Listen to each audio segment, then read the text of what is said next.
Hello everyone, I am doctor Swati. इस video में हम कंपैरेटिव पॉलिटिक्स तुलनात्मक राजनीति के प्रीवियस ईयर क्वेश्चंस सॉल्व करेंगे जो अलग अलग एग्जाम्स में पूछे गए हैं। क्वेश्चन हिंदी और इंग्लिश दोनों मीडियम्स में दिए हैं, लेकिन मैं एक्सप्लेन हिंदी में करूँगी और आई थिंक आप लोगों को कोई प्रॉब्लम नहीं आएगी समझने में। अदरवाइज वीडियो बहुत ज़्यादा लंबा हो जाएगा अगर मैं दोनों लैंग्वेज में एक्सप्लेन करूँगी तो। फर्स्ट क्वेश्चन देखते हैं।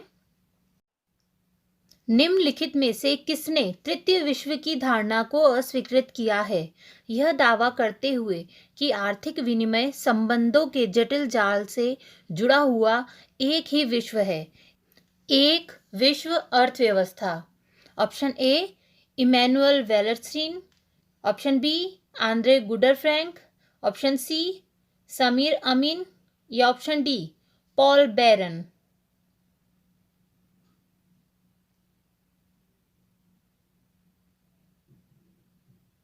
इसका राइट आंसर हो जाएगा आंसर ए। अगर आप लोगों को और टाइम चाहिए आंसर गैस करने के लिए तो आप वीडियो को पॉज करके भी आंसर गैस करते हैं और आप एंड के अंदर उसको काउंट कीजिए कि आपके कितने आंसर राइट हो रहे हैं, किस तरह के क्वेश्चंस आपके गलत हो रहे हैं, उनको आप दिमाग में रखा करिए कि गलती कहाँ हो रही है। इसका एक्सप्लेनेशन देखते हैं कि जो इमैनुअल वेलस्टीन है उन्होंने एक विश्व अर्थव्यवस्था की बात की है। देखिए ये इतना बड़ा क्वेश्चन देखिए, कभी कंफ्यूज नहीं होना है।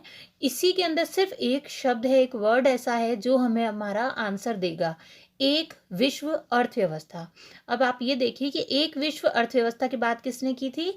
इमैनुअल वालरस्टीन ने की थी। इनकी 3 इंपॉर्टेंट बुक्स हैं, the modern world system, Jio politics and Jio culture, decline of American power.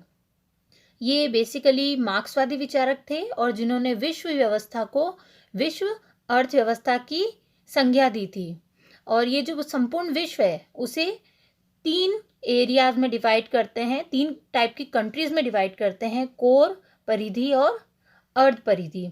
और जो पराश्रिता सिद्धांत से जुड़े हुए जो विचारक हैं उनमें और इनमें डिफरेंस ये है कि ये मानते थे कि जो परिधि में शामिल देश होते हैं वो भी विकास कर सकते हैं। अब ये परिधि में कौन से देश शामिल हैं? जहाँ पर लोकतांत्रिक सरकार नहीं है, कल्याणकारी राज्य का अभाव होता है और ये लोग बेसिकली कच्चे पदार्थों का तो निर्यात करते हैं और जो विनिर्मित पदार्थ होते हैं उनका आयात करते हैं। नेक्स्ट क्वेश्चन है, आमंड ने निम्नलिखित में से किस एक को राजनीतिक व्यवस्था की परिवर्तन प्रक्रिया की एक अवस्था के रूप में नहीं पहचाना है?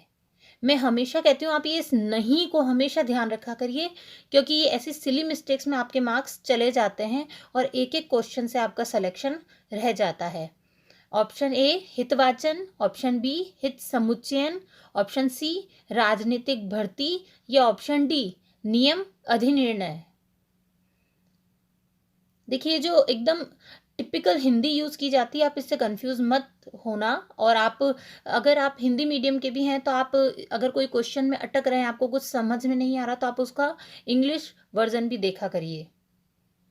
इसका राइट आंसर हो जाएगा आंसर डी। देखिए पहले आप ऑप्शन वाइज आप आंसर लगाने की कोशिश करिए कि आमंड ने हितवाचन की भी बात की है, हित समुच्चयन की भी बात की है, राजनीतिक भर्ती की भी बात की है और नियम अधिनिर्णय की भी बात की है। तो हम कैसे निकालें कि इसमें आंसर कैसा है? क्वेश्चन ये है कि राजनीतिक व्यवस्था की परिवर्तन प्रक्रिया में पूछ रहे हैं वो। ये जो नियम अधिनिर्णय है ये आउटपुट प्रोसेस है, निर्गत प्रक्रिया। देखिए आमंड ने जो पूरी प्रोसेस बताई है, जो भी उन्होंने जो राजनीतिक प्रणाली है उसके जो कार्य बताए हैं उसे आगत और निर्गत 2 टाइप्स में डिवाइड किया है। आगत कितने तरह के हैं? 4।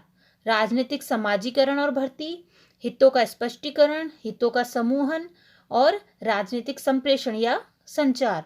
और जो निर्गत है उसमें क्या है? नियम का निर्माण करना है, नियम का अनुप्रयोग करना है और नियम का अधिनिर्णय।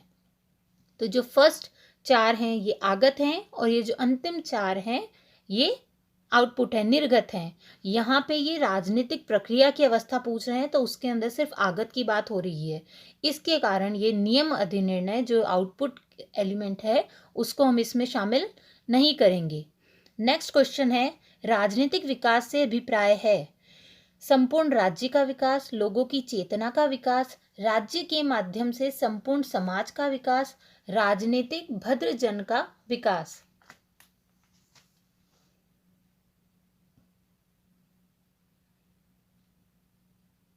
इसका राइट आंसर हो जाएगा आंसर सी, राज्य के माध्यम से संपूर्ण समाज का विकास। देखिए विकास क्या है, पॉलिटिकल डेवलपमेंट क्या है, ये ना एक होलसम कॉन्सेप्ट है, होलिस्टिक कॉन्सेप्ट है, और इसके अंदर एक पर्सन और पूरी सोसाइटी ये आपस में रिलेटेड है। और पॉलिटिकल डेवलपमेंट कब होगा, जब ये पूरी सोसाइटी में एक समझ का डेवलपमेंट होगा, उसमें एक चेतना जागेगी। और इस प्रोसेस के लिए राज्य की जो एसोसिएशंस होती हैं, उसकी जो संस्थाएं होती हैं, उनका सपोर्ट इसमें बहुत इम्पोर्टेंट है।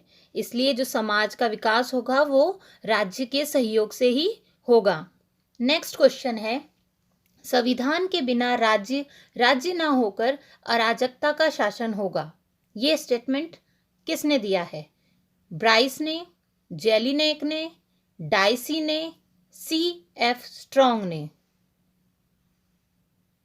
देखिए सारे स्टेटमेंट्स लर्न करना पॉसिबल नहीं है, बट इम्पॉर्टेंट आप हमेशा याद रखिए। और अगर आपको याद नहीं रहती हैं, इस तरह की कोटेशंस याद नहीं रहती हैं, तो आप लोग उसका अर्थ निकालिए, मीनिंग देखिए कि कौन सा थिंकर इस तरह की बात कर रहा था। आप ऐसे भी आंसर निकाल ले जाएंगी।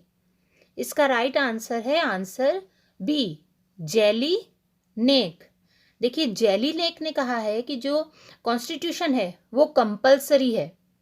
क्यों कंपलसरी है? क्योंकि कॉन्स्टिट्यूशन संविधान के अभाव में जो स्टेट होता है वो राज्य नहीं रहेगा, एक प्रकार की अनार्की हो जाएगी, अराजकता होगी वहां। इसलिए संविधान बहुत इंपॉर्टेंट है। नेक्स्ट क्वेश्चन, संवैधानिक शासन की संकल्पना की उत्पत्ति खोजी जा सकती है।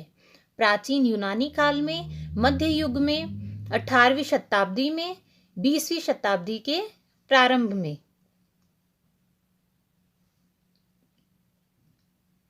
देखिए ये जो संवैधानिक राज्य है, ये जो उसका उदय है, बेसिकली एक बहुत लंबी प्रोसेस है, एक ऐतिहासिक प्रक्रिया है। बट इसका मूल जड़ हम कहाँ मानते हैं इसकी? इसका राइट आंसर हो जाएगा ए, प्राचीन यूनानी काल में। देखिए जो प्राचीन यूनानी काल है और जो बेसिकली ये जो वेस्टर्न थिंकर्स थे, उनका बहुत इंपॉर्टेंट रोल है इसके अंदर, जब उन्होंने संवैधानिक राज्य की बात की थी। और ये मूल रूप से जो प्राचीन यूनान, ग्रीक क्षेत्र थे वहाँ के, और जो रोमन प्रदेश थे वहाँ था, और उसके बाद में ये धीरे धीरे मध्य युग और आधुनिक काल में भी विकास करता गया। प्रारंभ यूनानी काल में हुआ, लेकिन इसका निरंतर विकास होता रहा। नेक्स्ट क्वेश्चन, किसका अनुसरण करते हुए भारत का संविधान राज्यों का संघ शब्दावली का प्रयोग करता है? कनाडा, USA, जर्मनी या सोवियत संघ? हमने राज्यों का संघ जो शब्द है, ये जो शब्दावली है, किस देश से ली है?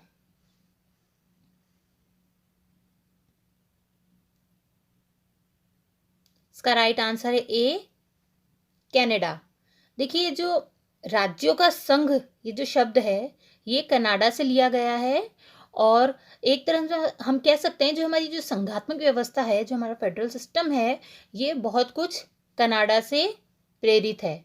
और हमारी संविधान में, हमारे कॉन्स्टिट्यूशन में फेडरेशन शब्द का प्रयोग नहीं किया गया है, तो क्या किया गया है? यूनियन शब्द का यूज किया गया है। ये भी एक क्वेश्चन बनता है, और ये कनाडा से ही लिया गया है।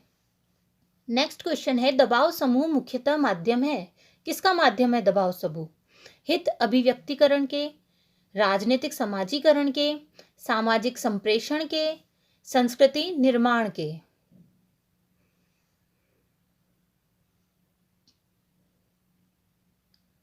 इसका राइट आंसर है ए, हित अभिव्यक्तिकरण के। देखिए सबसे पहले आप दबाव समूह, हित समूह, इसमें ना एक डिफरेंस समझ लीजिए, और ये एक बहस का मुद्दा है। देखिए कई जो थिंकर्स हैं, या जनरली भी हम दबाव समूह, हित समूह, इनको एक ही अर्थ में यूज़ करते हैं। बट एक थोड़ा सा डिफरेंस है, मैं आपको बता रही हूँ। बाकी ऐसा कहीं भी नहीं है कि आप इस बात पे अडिग हो जाएं कि नहीं ये अलग अलग होते हैं, क्योंकि इसको बेसिकली एक ही अर्थ में यूज़ किया जाता है। बट जो हित समूह होते हैं, जो इंटरेस्ट ग्रुप होते हैं, वो इस तरह के एसोसिएशंस होते हैं जो जो उनका जो उद्देश्य होता है, जो उनका लक्ष्य होता है, उसको फुलफिल करने के लिए जो पॉलिटिकल प्रोसेस है उसको इफेक्ट करने का बहुत प्रयास करते हैं। तो उन्हें इंटरेस्ट ग्रुप, हित समूह कहा जाता है। और जब कोई इंटरेस्ट ग्रुप बहुत ज़्यादा सक्रिय हो जाएगा तो वो पॉलिटिकल प्रोसेस पे प्रभाव डालने लगेगा, उस पर प्रेशर डालने लगेगा, तो वो एक तरह से प्रेशर ग्रुप के रूप में फॉर्म हो जाएगा। नेक्स्ट क्वेश्चन, किसने अध्यक्षात्मक प्रणाली पद का सर्वप्रथम प्रयोग किया है? ए अब्राहम लिंकन, बी मॉन्टेस्क्यू, सी वॉल्टर बेजहार्ट या डी मेडिसन। अध्यक्षात्मक प्रणाली पद का यूज सबसे पहले किसने किया है? इसका राइट आंसर है आंसर सी वॉल्टर बेजहार्ट। देखिए इन्होंने एक बुक लिखी थी फिजिक्स एंड पॉलिटिक्स और द इंग्लिश कॉन्स्टिट्यूशन, ये बहुत इंपॉर्टेंट बुक्स हैं, इनकी बुक्स याद रखिएगा। और इन्होंने जो संसदीय और अध्यक्षात्मक, इनकी कंपैरेटिव स्टडी अपनी बुक में डिस्क्राइब की थी। नेक्स्ट क्वेश्चन है, ल्यूशन पाई की राय में राजनीतिक विकास, पॉलिटिकल डेवलपमेंट की दिशा में पहला कदम क्या है? प्रथम कदम है ए राजनीतिक संस्कृति की गुणवत्ता, बी विकासशील समाजों का उदय, सी राष्ट्र राज्य व्यवस्था का विषय या डी संकट निवारण का नियंत्रण संयंत्र। आराम से अपना टाइम लीजिए, वीडियो को पॉज करके आराम से सोचिए।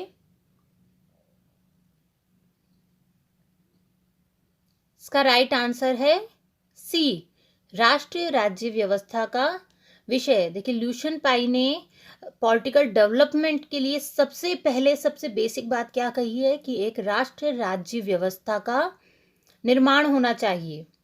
नेक्स्ट क्वेश्चन, राजनीतिक विकास का उदारवादी सिद्धांत निम्नलिखित में से किस बिंदु पर अधिक बल देता है? तनाव प्रबंधन पर देता है, संस्थानीकरण पर देता है, आर्थिक वृद्धि पर देता है या मानव अधिकार ह्यूमन राइट्स पे बल देता है?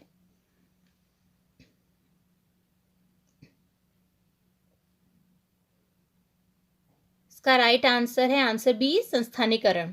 देखिए ल्यूशन पाई ने जैसा बताया है कि जो पॉलिटिकल डेवलपमेंट है उसमें सबसे पहले जो पहला कदम है वो ये है कि राष्ट्र राज्य व्यवस्था का निर्माण हो, उसका विकास हो। लेकिन वो होगा कैसे? जो संस्थागत व्यवस्थाएं होंगी, जो एसोसिएशंस होंगी, वो आपस में मिलके पॉलिटिकल डेवलपमेंट को प्रोसेस में लाएंगी। इसलिए पाई ने राजनीतिक विकास के 3 इंपॉर्टेंट लक्षण बताए थे, समानता, क्षमता और विभेदीकरण। ये भी आप याद रखिएगा, इन पे भी क्वेश्चन बनते हैं। अगर आपको वीडियो पसंद आया तो please like, subscribe and share my channel. और इसके और भी पार्ट आएंगे और मैंने बहुत सारे वीडियोस चैनल पे अपलोड कर रखे हैं, तो आप वहां जाके देख सकते हैं। प्रीवियस ईयर क्वेश्चंस भी काफ़ी सारे आपको मिल जाएंगे। तो पहले आप टॉपिक पढ़िए और फिर प्रीवियस ईयर क्वेश्चन सॉल्व करिए, आपको बहुत हेल्प मिलेगी। अगर आपको वीडियो पसंद आ रहे हों या कोई इंपॉर्टेंट टॉपिक है जिस पे आप कंटेंट चाहते हैं तो आप प्लीज़ कमेंट बॉक्स पे लिखकर बताइएगा। इसका नेक्स्ट पार्ट देखने के लिए चैनल को सब्सक्राइब कर लीजिए। Thanks for watching.